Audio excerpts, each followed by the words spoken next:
새해 첫 주일 우리에게 주시는 하나님의 말씀입니다. 자리에서 일어나셔서 우리 함께 마태복음 6장 19절부터 21절, 24절 봉독하도록 하겠습니다. 함께 읽겠습니다. 너희를 위하여 보물을 땅에 쌓아두지 말라. 거기는 좀과 동록이 해하며 도둑이 구멍을 뚫고 도둑질하느니라. 오직 너희를 위하여 보물을 하늘에 쌓아두라. 거기는 좀이나 동록이 해하지 못하며 도둑이 구멍을 뚫지도 못하고 도둑질도 못하느니라. 내 보물이 있는 그곳에는 내 마음도 있느니라. 한 사람이 두 주인을 섬기지 못할 것이니 혹 이를 미워하고 저를 사랑하거나 혹 이를 중히 여기고 저를 경히 여김이라. 너희가 하나님과 재물을 겸하여 섬기지 못하느니라. 아멘. 살아계신 하나님의 말씀입니다.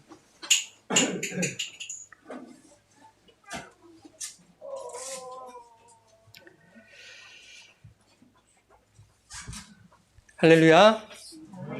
하나님 아버지와 예수 그리스도로부터 오는 은혜와 평강이 이 시간 여러분 가운데 함께 하시기를 예수님의 이름으로 축원합니다.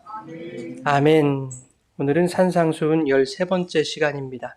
우리가 팔복 시리즈를 진행하고 있었는데요. 잠깐 멈추고 산상수훈의 말씀 중에서 새해를 시작하는 우리에게 주시는 하나님의 마음을 나눠보려고 합니다.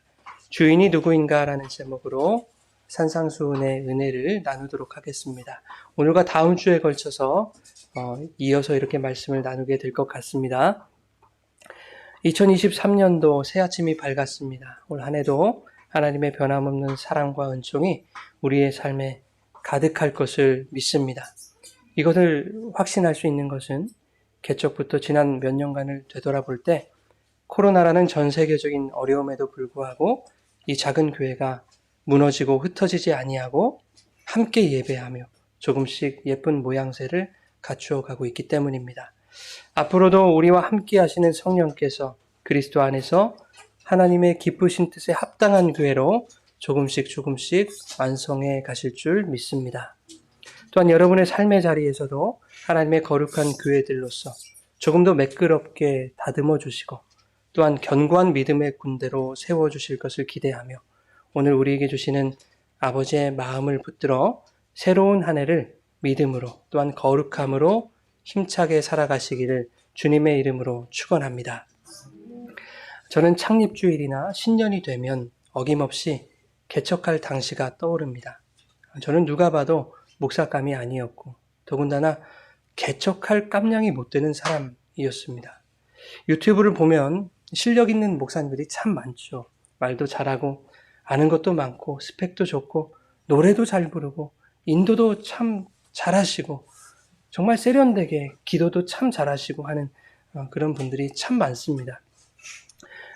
열심히 따라해보려고 노력도 많이 하고 연습도 많이 해봤는데 안 되더라고요. 내용도 중요하지만 여러분 겉으로 보여지는 것도 중요하지 않습니까? 보여지는 것이 내용을 더 예쁘게 포장해주기도 하고 그 내용의 감동을 배가시켜주기도 합니다. 그래서 개척 초에는 잘하시는 분들 보면서 열심히 노력하고 따라해보고 그랬습니다. 근데 저는 안 되더라고요. 어느 날 하나님이 제 마음속에 이런 감동을 주셨어요. 나는 너에게 포장지를 준 적이 없는데 너는 왜 스스로 그 포장지를 만들려고 하는 것인가? 라는 것이었습니다. 덧붙여서 이렇게 말씀하시는 것 같았어요. 네가 아무리 애쓴다고 해서 네 실력으로 포장지를 만들 수 있을 것 같으냐? 내가 그것을 기쁘게 여길 줄 알았더냐? 포장지는 너의 관심사지 나의 관심사는 아니란다. 내용에 집중하거라. 이것이 하나님이 주신 감동이라는 것을 확인할 수 있었던 말씀이 바로 오늘 본문입니다. 개인적으로 저같이 능력이 안 되는 자가 교회를 개척하여 지금까지 올 수 있었던 것은 내용에 집중하고 내용을 고집하게 하신 성령의 가르침과 은혜였음은 저는 확실히 믿습니다. 오늘 우리는 본문의 말씀을 통해서 우리의 신앙의 본질과 그 내용이 뭔지를 다시 한번 살펴보려고 합니다. 새로운 한 해를 시작하는 오늘 여러분의 신앙의 목표와 가치가 무엇인지 점검하고 도대체 우리는 무엇을 따르고 무엇을 섬기는 자들인가 라는 그런 신앙의 정체성을 다시 한번 확립하는 그런 복된 시간이 되기를 바랍니다. 포장지인가? 아니면 내용물, 선물인가? 하는 것입니다. 본문 말씀 24절을 함께 읽겠습니다. 한 사람이 두 주인을 섬기지 못할 것이니 혹 이를 미워하며 저를 사랑하거나 혹 이를 중히 여기며 저를 경히 여김이라.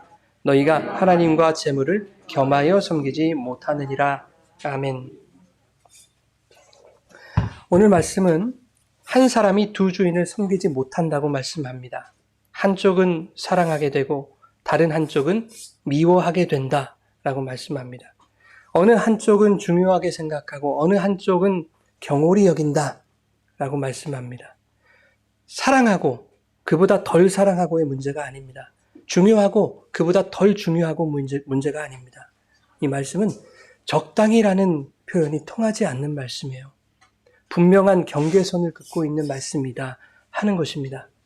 이것은 어떤 사람에게도 예외가 없다는 이야기입니다. 그 어떤 사람이라도 하나님과 재물을 겸하여 섬기지 못한다라고 분명히 선을 긋고 계십니다. 오늘 본문은 하나님과 재물을 빗대어 두 주인이라고 표현하고 있습니다. 그런데 이것을 헬라어 성경으로 보면 그 의미가 보다 확실해집니다. 이것은 두 주님을 섬길 수 있는 능력을 가진 사람은 한 사람도 없다라는 뜻입니다. 여러분, 여기서 주님이라는 단어는 여러분이 잘 알고 계시는 퀴리오스라는 단어입니다. 가이사랴 빌립보에서 힘과 권력의 상징이었던 그 로마의 황제를 주님으로 고백할 것인가? 아니면 남루한 행색에 거짓골을 하고 있는 예수 그리스도를 주님으로 고백할 것인가? 이 기로에 서 있던 베드로가 세상의 힘과 권력과는 정반대의 모습으로 서 있는 초라하기 짝이 없는 예수 그리스도에 대하여 당신이 나의 주님이십니다 라고 고백했던 바로 그 주님이 오늘 본문에서의 주인입니다. 퀴리오스. 베드로의 이 고백은 당시 절대 권력자였던 로마 황제에게 대하여 목숨을 내걸고 나는 당신을 주님으로 인정할 수 없소. 나는 당신을 경히 여길 것이오. 라고 으름장을 놓는 것이나 다름없는 것이었습니다. 주는 그리스도시요 살아계신 하나님의 아들이십니다. 라는 이 베드로의 고백은 나는 오직 한 주인만을 섬길 것이다. 라는 목숨을 건 신앙의 고백이었다라는 것을 우리는 기억해야 할 것입니다. 모든 사람은 하나님을 주님으로 섬기거나 재물, 즉 세상이라는 만몬을 주님으로 섬기거나 둘 중 하나라는 겁니다. 다시 말해서 하나님을 사랑하면 세상을 미워할 것이요 세상을 사랑하면 하나님을 미워할 것이다 라는 이야기입니다. 이 말을 달리 해석하면 내가 하나님을 사랑하면 나는 세상의 미움을 받을 것이요 내가 세상을 사랑하면 그는 하나님의 진노를 받게 될 것이다 하는 이야기와 같은 것입니다. 여러분, 오늘날 교회를 한번 보십시오. 교회와 성도들이 하나님을 사랑해야 함은 지극히 당연한 것인데 그러면 세상의 미움을 받는 것도 당연한 일 아니겠습니까? 그런데 왜 교회는 세상의 미움보다 세상의 인정과 사랑과 칭찬을 받으려고 하는 것입니까? 하나님을 사랑하는 그 신앙의 행위를 통해서 그리고 나의 믿음 드러냄을 통해서 왜 세상의 성공이나 출세를 기대하는 것입니까? 성공이나 출세를 하지 말라는 것이 아닙니다. 그것을 악한 것으로 규정하고 있는 것이 아닙니다.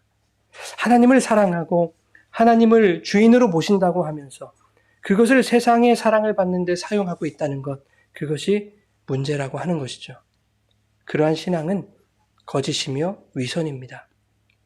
성도들이 기대하고 바란다는 것들이 온통 세상을 주님으로 모셨을 때 세상이 주는 보상들로만 점철되고 있는 것. 이것은 오직 한 주인만 섬기겠다는 그들의 고백이 거짓이라는 증거입니다. 하나님을 주님으로 모시는 척하면서 실상은 세상을 주로 모시고 있는 것이죠. 세상의 것들을 얻어내는 것에 하나님을 동원할 수만 있다면 하나님도 한번 속여보겠다는 그런 심산 아니겠습니까? 오늘날 이 기독교에는 두 주님을 섬길 수 있는 능력자들이 너무 많은 것 같습니다. 그런 목사님들이 너무 많은 것 같아요. 그런 성도들이 너무 많습니다. 그들은 하나님을 잘 섬기면 그 섬김의 대가나 보상을 세상의 재물이나 흔히 사람들이 복받았다라고 여길 만한 세상의 가치들로 받을 것이라고 생각합니다. 그것들이 다 오늘 본문 말씀에서 재물로 표현하고 있는 만몬입니다. 성경은 지금 하나님과 이 만몬이 결코 양립할 수 없다고 말씀하고 있습니다. 대척점에 서 있다고 말씀하고 있는 것입니다. 그런데 왜 이 동일한 성경을 보면서 어떤 누군가는 하나님을 주인으로 섬긴다고 말하면서도 세상의 보상을 받는 것이 하나님의 사랑을 받은 증거라고 생각하고 있는 것일까? 안타까운 일이 아닐 수 없어요. 보물을 땅에 쌓아두지 말고 하늘에 쌓아두라고 말씀하니까 마치 그 말씀이 하나님을 동원해서 얻어낸 세상적 보상을 하나님의 계좌에 적립해 놓으라는 것으로 생각합니다. 하나님 계좌에 쌓아 놓으면 복리 이자보다 훨씬 높은 이자로 뻥튀기 해주실 것이다. 이런 말씀을 하는 분들도 있습니다. 도대체 하늘에 쌓아두라는 보물이 어떤 보물인지 알지 못하는 거지요. 죄다 이 세상 경제 논리와 세상의 가치관대로 성경이 말하는 보물이라는 것을 제멋대로 해석해버리는 것입니다. 본문 19절 20절에 보면 주님께서 보물을 땅에 쌓아두지 말고 하늘에 쌓아두라 말씀합니다. 여러분, 애초에 보물이라는 것은 땅에 쌓을 수 없는 것임을 보여주는 말씀입니다. 이 말씀을 잘 이해하려면 우선 보물이 뭔지에 대해서 우리가 살펴봐야 될 것 같습니다. 마태복음 13장 44절입니다. 함께 읽겠습니다. 천국은 마치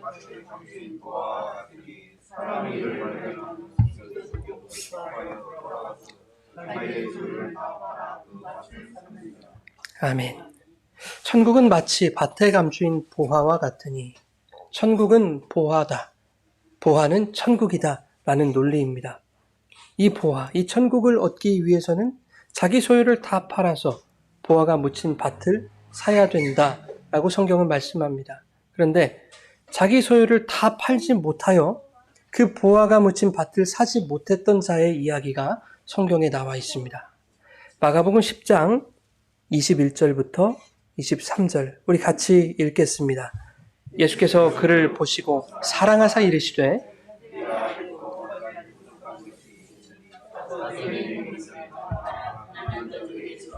그리하면 하늘에서 보화가 내게 있으리라. 그리고 와서 나를 따르라 하시니 그 사람은 재물이 많은 고로 이 말씀으로 인하여 슬픈 기색을 띠고 근심하며 가니라. 예수께서 둘러보시고 제자들에게 이르시되 재물이 있는 자는 하나님의 나라에 들어가기가 심히 어렵도다 하시니. 아멘. 부자 청년 이야기입니다. 네. 내가 무슨 일을 해야 영생을 얻을 수 있습니까? 라는 질문을 한 이 청년에게 예수님이 계명을 지켜라 이렇게 말씀합니다. 그러자 이 청년은 기다렸다는 듯이 내가 어려서부터 계명을 다 지켰습니다 라고 말합니다. 그런데 예수님은 그에게 부족한 것이 하나가 있다라고 지적하시죠. 너의 소유를 다 팔아서 가난한 자들에게 주어라. 그리고 나를 따라오너라 라는 겁니다. 그러면 하늘에서 보화가 내게 있을 것이다. 여러분, 하늘에 쌓는 보화와 부자 청년 이야기가 어떻게 연결되고 있는지 우리는 그 포인트를 잘 알아야 됩니다. 부자 청년이 예수님께 어떤 질문을 했습니까? 무엇을 해야 무엇을 얻을 수 있습니까? 무엇을 해야 영생을 얻을 수 있습니까? 라는 질문이었어요. 예수님의 대답은 내 소유를 다 팔아서 가난한 자들에게 주면 하늘에서 무엇이 있을 것이다? 보화가 있을 것이다. 무슨 말입니까? 영생이 곧 보화이다 라고 말씀하는 겁니다. 마태복음 13장 말씀에서는 천국이 보화다 말씀하셨고 부자 청년 이야기에서는 그 보화의 내용이 그 천국의 내용이 바로 영생이다 라고 말씀하고 있는 것입니다. 그런데 그 청년은 무엇이 많은 거로? 재물이 많은 거로 슬픈 기색을 띠고 근심하며 갔더라 하는 것입니다. 왜 슬픈 기색을 보였을까요?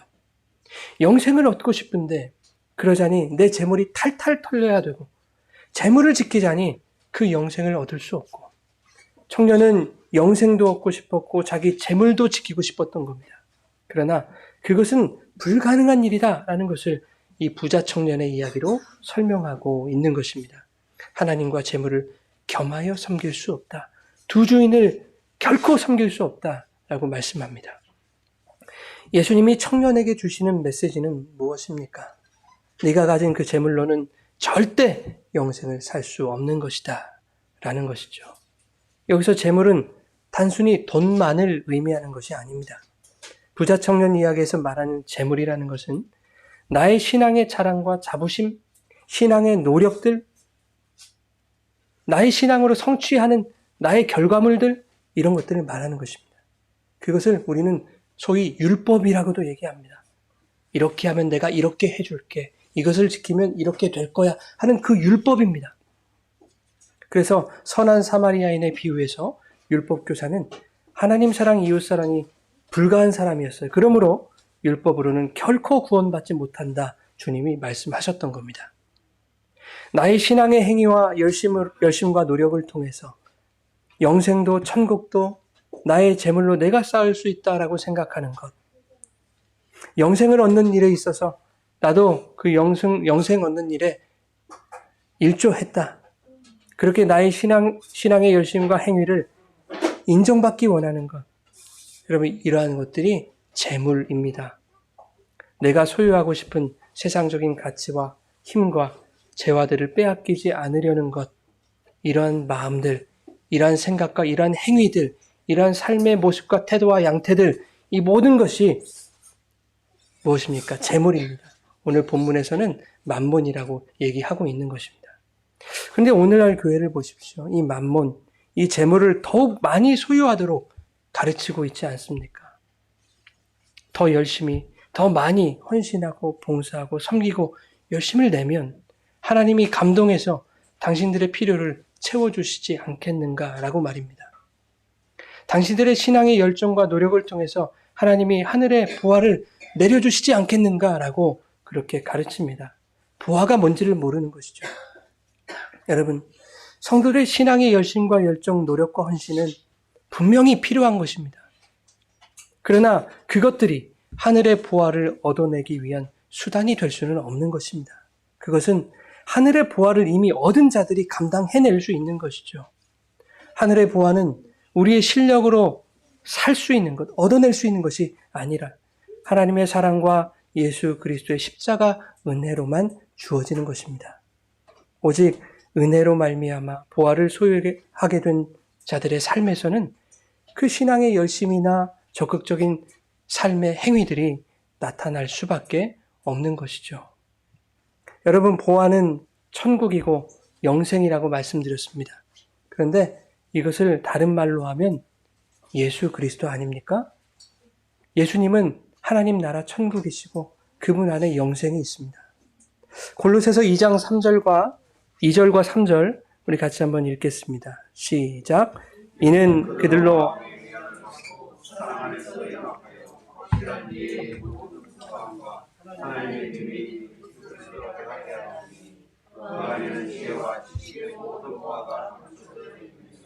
아멘.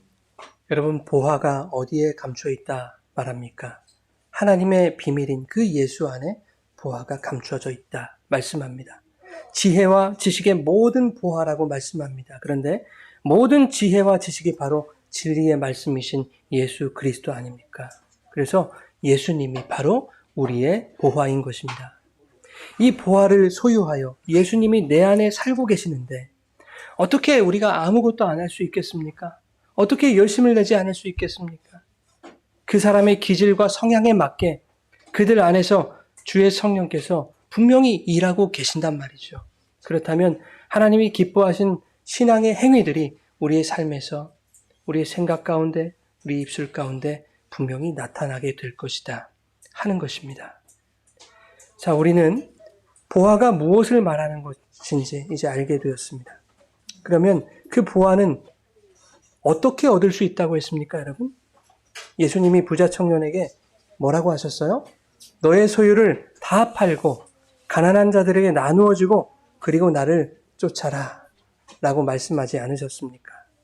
내 소유, 내 재물을 다 팔아야 살 수 있는 것입니다, 천국은.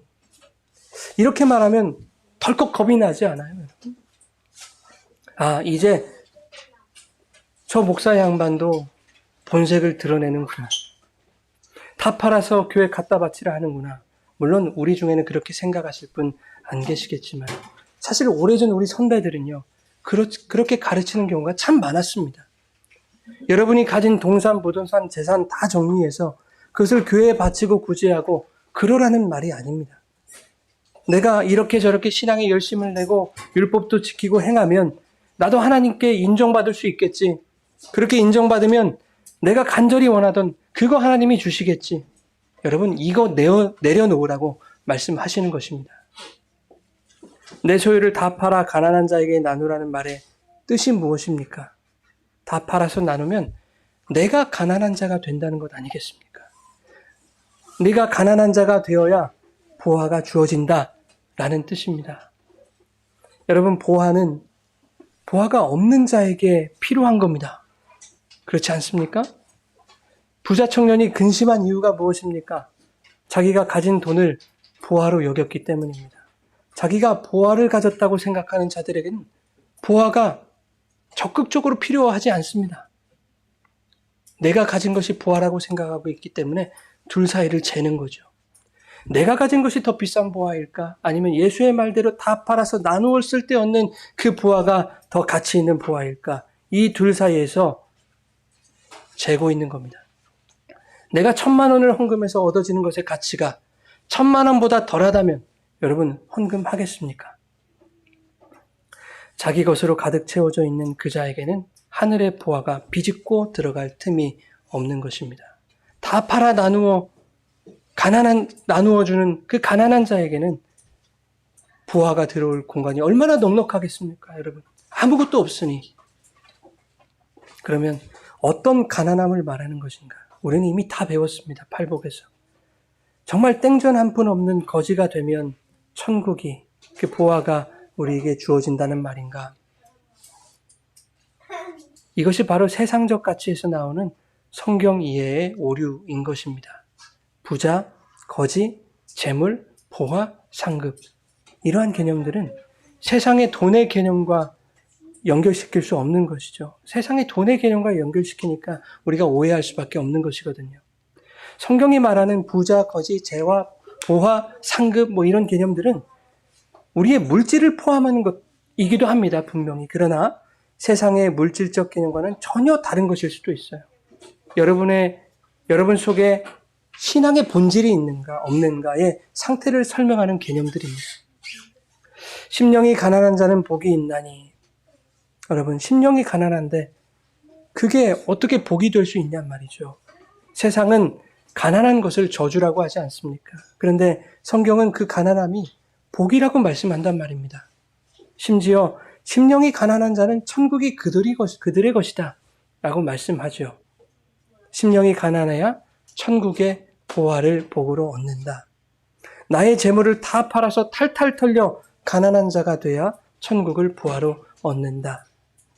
그러면 이 가난함, 도대체 어떤 가난함이냐 하는 것입니다. 여기서 말하는 가난은 푸토코스, 절대적인 가난을 말합니다. 오늘 내가 이걸 먹지 않으면 반드시 나는 죽게 되고 말 그런 가난함.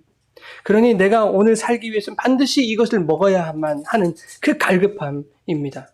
그러면 성도가 이거 먹지 않으면 반드시 죽고 오늘 내가 이것을 먹어야 반드시 살 수 있는 그 갈급함은 무엇입니까? 말씀이신 생명의 떡이신 예수 그리스도에 대한 간절함과 갈급함, 그것이 가난한 마음입니다. 여러분 가운데 그 가난함이 있기를 주님의 이름으로 축원합니다. 부자 청년이 떠나간 후에 예수께서 제자들에게 말씀하시죠. 재물이 있는 자는 하나님 나라에 들어가기가 심히 어렵다. 이것은 못 들어간다라는 뜻입니다. 그냥 어려운 정도가 아니라 재물이 있는 자는 하나님 나라에 못 들어간다. 그래서 낙타가 바늘기 들어가는 걸로 표현하지 않으십니까? 하나님 나라와 재물은 상호 보완적 관계에 있는 것이 아니라 상극의 관계라는 것을 보여주는 말씀이죠. 그래서 성경은 또 이렇게 말씀합니다. 마가복음 8장 34절 우리 같이 읽겠습니다. 무리와 제자들을 불러 이르시되 자기 십자가를 지고 나를 따를 것이니라. 아멘. 나를 따라오려거든 자기를 부인하라. 예수님이 어딜 가시는데요, 여러분? 어디 가십니까? 궁극적으로 당신의 나라, 천국에 들어가시는 거 아닙니까? 하나님 나라에 들어가려면 자기를 부인해라 라고 말씀하는 겁니다. 자기를 부인한 것이 얼마나 어려운 것이면 십자가를 지는 것이다 라고 표현을 하십니다. 그래서 예수님도 신이신 자기 자신을 부인하시기 위해서 십자가를 지신 거 아닙니까? 부자 청년이 자기 소유를 파는 것, 그것이 그에게 있어서 얼마나 어려운 일이었겠습니까? 그것이 바로 자기를 부인하는 것이고 십자가를 지는 것이다 하는 것이죠. 그러나 부자 청년은 십자가를 지지 못했죠. 그러면 예수님을 따라가지 못하는 것입니다. 십자가를 지지 못하고는 예수님 따라갈 수 없습니다. 내가 부인되지 않으면 우리는 교회를 다니고 예수님을 믿는다고 하지만 절대로 예수님 계신 그 천국으로 따라갈 수 없는 겁니다. 내가 가진 신앙적 수준이 남들보다 우월하다고 여기는 마음, 그러한 신앙적 우월함이 가져오는 열심과 행위를 쌓아가면서 내가 꽤 괜찮은 신앙생활을 하고 있다고 느끼는 종교적인 자부심과 보람, 또한 그러한 자부심이나 보람 등을 많이 쌓으면 쌓을수록 하늘의 보화를 확보할 수 있다고 생각하는 기복적인 세계관, 이것을 모두 세상에 팔아버리는 것, 모두 비워내는 것, 이것이 바로 자기 부인입니다. 그런데 그것이 너무 힘들더라 하는 거예요. 십자가 질 만큼. 그러나 이것을 탈탈 비워내지 않으면 예수님 못 따라간다는 얘기입니다, 여러분. 사랑하는 여러분, 포장지로는 결코 천국에 들어갈 수 없습니다. 그 속에 들어있는 내용물에, 그 선물에 여러분 충실하십시오. 오직 그 말씀 먹지 않으면 나는 죽는다. 나는 그 말씀 먹지 않으면 오늘 나는 살아갈 수가 없다. 이 말씀은 오늘 내가 당장 먹어야 오늘 하루를 살아갈 수 있다. 이 가난한 심령. 오직 예수 그리스도 한 분만을 바라보고 그분의 주권으로 허락하시는 그 거룩한 말씀의 은혜를 사모하며 말씀과 진리의 갈급한 심령으로 살아가시는 오직 한 분 주님만 섬기시는 2023년 우리의 모든